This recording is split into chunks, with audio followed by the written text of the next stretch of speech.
Arsenal FC are missing out on European football for the first time in 26 years after failing to qualify for the UEFA Champions, Europa League, or Europa Conference League last season, finishing in eighth. But hopefully, it is a better season for Arsenal this year. They have some good youth coming in, a bit of youth coming back on loan, some good deals in the transfer window, and hoping to get themselves back at the European competition with the benefit of not having extra competitions on Europe season for Arsenal. But I will pass it off to Lane here to give his thoughts on Arsenal last year and moving into next season, what they could look to do. Well, obviously, last year was a very shaky year for them coming in eighth place, only tallying 61 points, but it was a very good year. Could have had European football if would have worked out on the final day of the season. If Tottenham didn't manage that win, they could have had European Conference, which would have been worse than probably having actual no European football. But they still have a decently good side coming into next year, a very young, good back line. Nuno Tavares coming in and Kieran Tierney still at left back.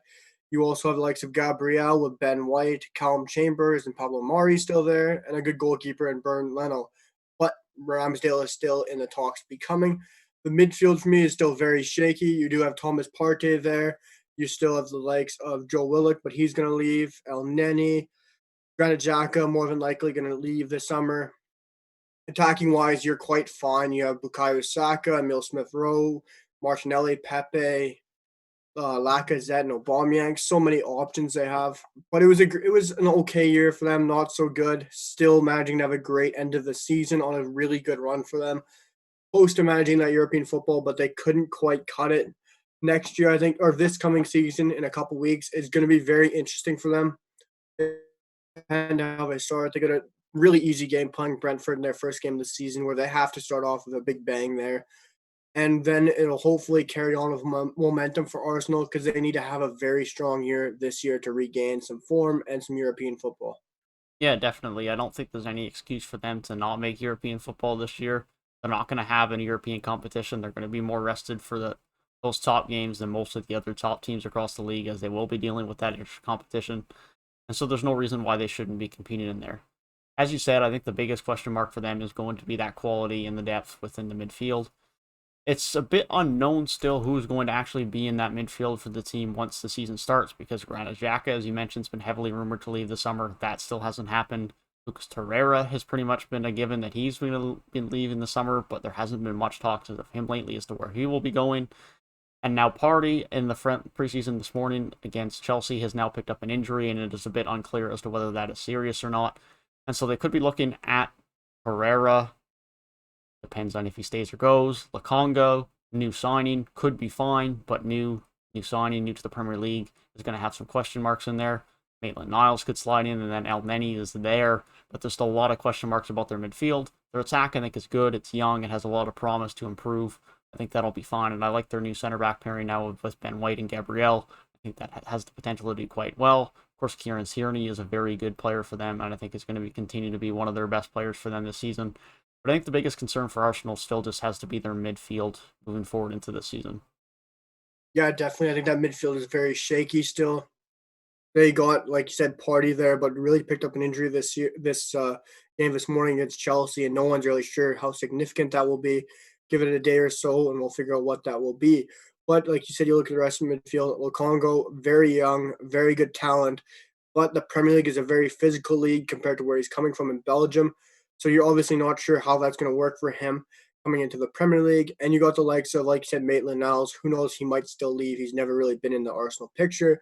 Willock's going to go. Torreira's probably going to go. Xhaka's probably going to go. So you're left with El Neni, Partey, an injured player, and then Emil Smith Rowe. You don't got too many options there. I feel like that's going to be their weakness. I still don't trust their back line. Still extremely young. Kieran Tierney for me has a lot of upside, but he also has some very shaky games at points too. Very good attacking wise, defensive. He can be shaky for me. Right side of the pitch, you have Hector Bellerin, who looks like he's going to leave, but then you only have Cedric there, and I don't think Cedric's good enough for a top level club. And Gabriel and Ben White, I think they're both decent individual center backs by themselves, but we'll have to see how they work as a pair because who knows how that works, and we'll see how that works. And up front, Lacazette, Aubameyang for me, you never know, they're hit and miss depending on what they get from the midfield. But Bukayo Saka and Emil Smith Rowe for me will always shine for that club. Yeah, for sure. I think they're going to be comfortable up front. That's definitely going to be the strong point. It's just from the back out how they end up working to get that ball up to the attack and if they can defend with enough quality.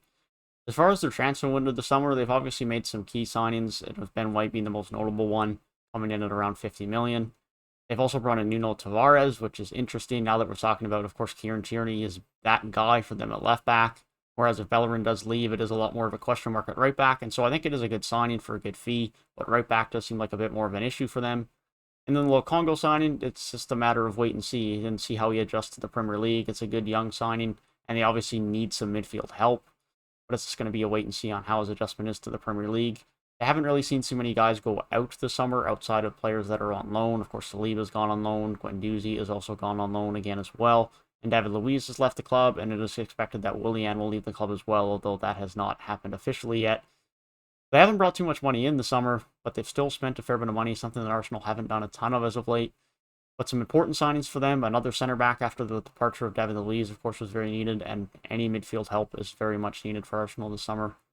But it's still going to be a question mark as to whether they can get into Europe next season for sure. Yeah, it's a major question if they will get into Europe. For me, I don't think they do. The signings have been good, but most of them are very young. Ben White being the oldest of all the signings, Lokonga and Tavares being extremely good talents.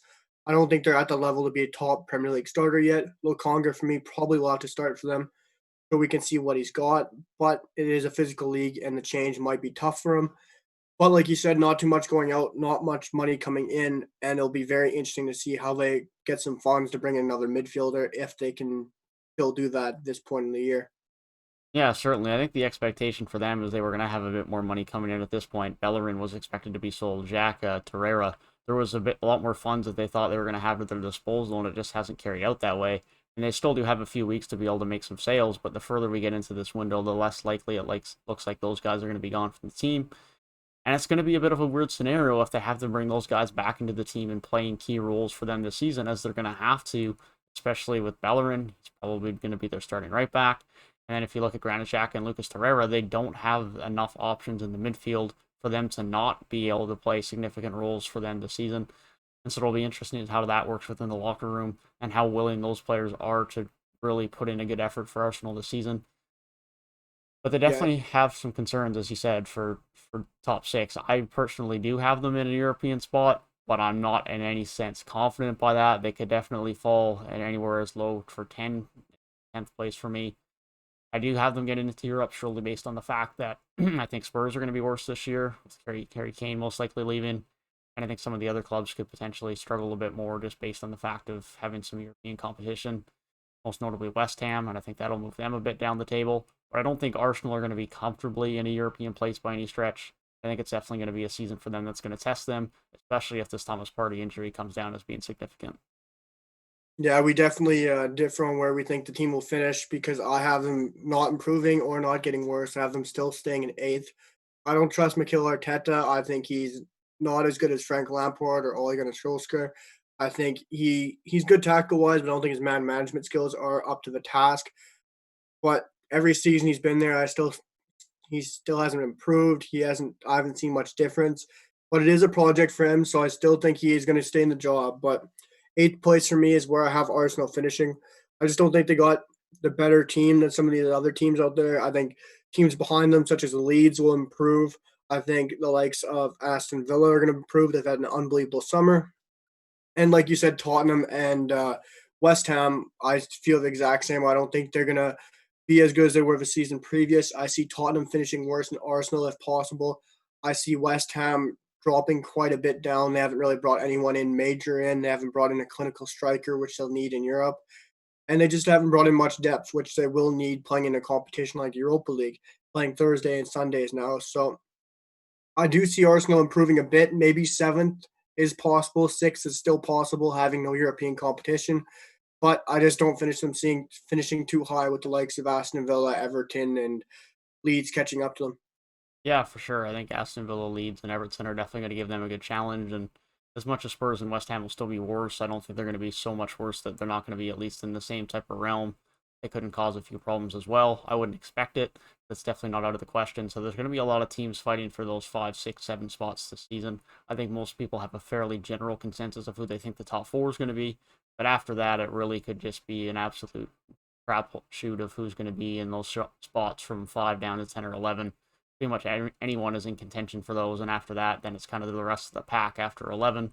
Any of those teams, Arsenal, Spurs, Villa, Leeds, Everton, those are the types of clubs. You throw Leicester in there as well, although people probably feel a little bit more confident in Leicester included. But those really could go any which way, and Arsenal could definitely fall up or down that list pretty quick. But who do you think is going to be the best player for Arsenal this season? I think it's quite clear and obvious it has to be the main man, Bukayo Saka.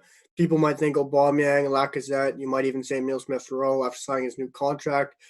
But Bukayo Saka, I think he doesn't have a point to prove, but I think after the Euros, I think he's just going to have his head held high. I think he's going to have more confidence than he's ever had, playing unbelievable at the Euros, obviously missing that penalty, which was unfortunate. But he still did play fantastic, played great for Arsenal last year. For me, was their best player last year. And I think he'll just keep carrying on and he'll have a better goal scoring year and a better assist this year. And he'll just keep contributing to a great team that they are building here. Fantastic young squad. Yeah, I agree. I think it's not really much of a doubt for me either. He's going to be their most impactful player of the season. I think they're going to get a bit more of a production from Pepe this season, and hopefully they can get him in the pitch a bit more. But I still think Bukayo Saka is going to be the guy for them. His talent at his age is just otherworldly. He's definitely one of the best young talents in the world of football, and Arsenal fans should be very happy to have him around, and hopefully they can keep him around for a long time if they hope to remain successful. But I think already as young as he is, he's going to be the most impactful player on this team next season. They're going to need some other contributions to succeed, and if he is their only top-end performer, then that's when they're going to struggle to get into Europe. But no doubt still, I think that Bukayo Saka is going to be the man for them next year. I have them finishing in Europe. Lane does not. That is our thoughts on Arsenal moving into next season. Let us know down in the comment section what you guys think about Arsenal moving into the 2021-22 Premier League season.